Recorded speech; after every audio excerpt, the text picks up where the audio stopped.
Welcome to the Book Briefing, where we break down powerful books that can change your life. Today, we're exploring a fascinating and transformative read, The Mountain Is You by Brianna Wiest. This book is all about self-sabotage, how we hold ourselves back, and more importantly, how we can turn that sabotage into self-mastery. If you've ever felt like you're standing in your own way, or like you're stuck in a cycle of repeating the same mistakes, this book is for you. Stay tuned as we climb this mountain together and learn how to overcome it. Section 1. What is self-sabotage? Let's start with a simple but powerful question. What is self-sabotage? Brianna Wiest breaks it down beautifully. Self-sabotage is when you consciously or unconsciously get in your own way. It's not just about procrastination or laziness.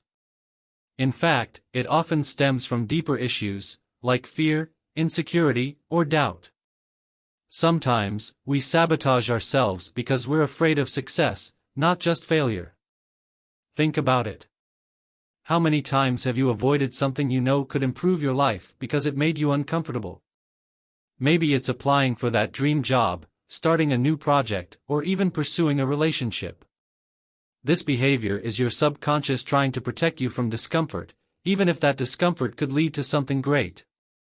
Wiest argues that every time we sabotage ourselves, it's our brain's way of choosing safety over growth. Once we understand that, we can begin to address it head-on. Section 2. The Mountain Metaphor. Wiest uses a powerful metaphor throughout the book, the mountain. In this metaphor, the mountain represents all of our challenges, our fears, insecurities, and self-doubt. But here's the twist, the mountain isn't something external that's blocking your path. The mountain is you. It's the part of you that's afraid to change, the part of you that resists growth because growth is uncomfortable. But instead of trying to go around the mountain or ignore it, Wiest encourages us to climb it. The only way to overcome self-sabotage is to face it head-on, to acknowledge that we are our biggest obstacle. This idea is incredibly empowering. It puts the responsibility, and the power, back in our hands.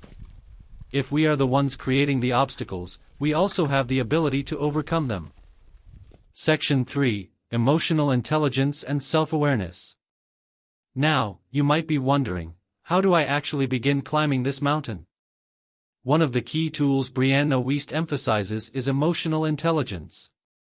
Emotions are not the enemy. They are signals, messages from your subconscious mind. When you feel fear, anxiety, or anger, it's not something to be avoided or suppressed. Instead, Wiest urges us to view these emotions as guides.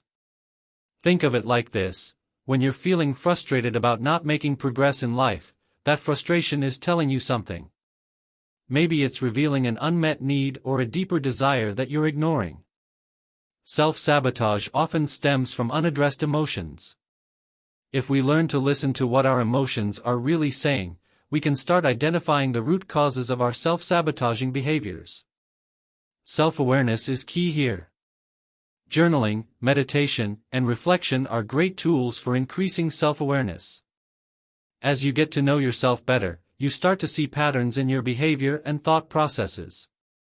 You can catch yourself in moments of self-sabotage and stop the cycle before it begins. Section 4. Transforming self-sabotage into self-mastery. So, how do we turn self-sabotage into self-mastery? This is where the real work begins. First, Wiest encourages radical honesty with yourself. You need to take a good, hard look at the areas in your life where you're holding yourself back. Are you afraid to take risks in your career? Are you avoiding difficult conversations in your relationships? Once you've identified these areas, start with small, actionable steps. Self-mastery isn't about making one giant leap, it's about consistent, incremental growth. Wiest talks about the importance of building small habits that lead to big changes over time. These small shifts will gradually increase your confidence, and that confidence will fuel further growth. Another key aspect of self-mastery is forgiveness, both of yourself and others. You have to let go of the past, including the times you've sabotaged yourself before. This allows you to focus on the present and make better choices moving forward.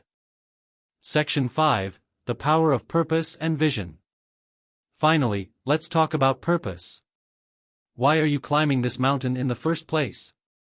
Wiest argues that the most powerful motivator in overcoming self-sabotage is having a clear purpose and vision for your life. When you know what you want and why you want it, the hard work of personal growth becomes easier. Every step you take, no matter how difficult, is leading you toward your vision. Without a clear purpose, it's easy to fall back into self-sabotaging patterns because there's no greater goal pulling you forward. Take the time to define what you truly want in life, whether it's a successful career, fulfilling relationships, or personal peace. Your purpose will serve as a guide, keeping you on track even when the climb gets tough. Conclusion: why you should read The Mountain Is You. If you've ever felt like you're stuck in a cycle of self-sabotage, or like you're constantly standing in your own way, this book offers a path to freedom. It teaches you how to recognize the patterns holding you back, how to develop the emotional intelligence to navigate your feelings, and how to turn your weaknesses into strengths.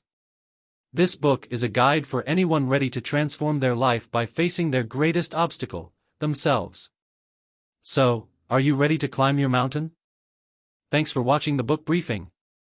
If you enjoyed this summary, don't forget to hit the subscribe button for more insightful breakdowns of life-changing books. Drop a comment below and let us know which book you'd like us to cover next.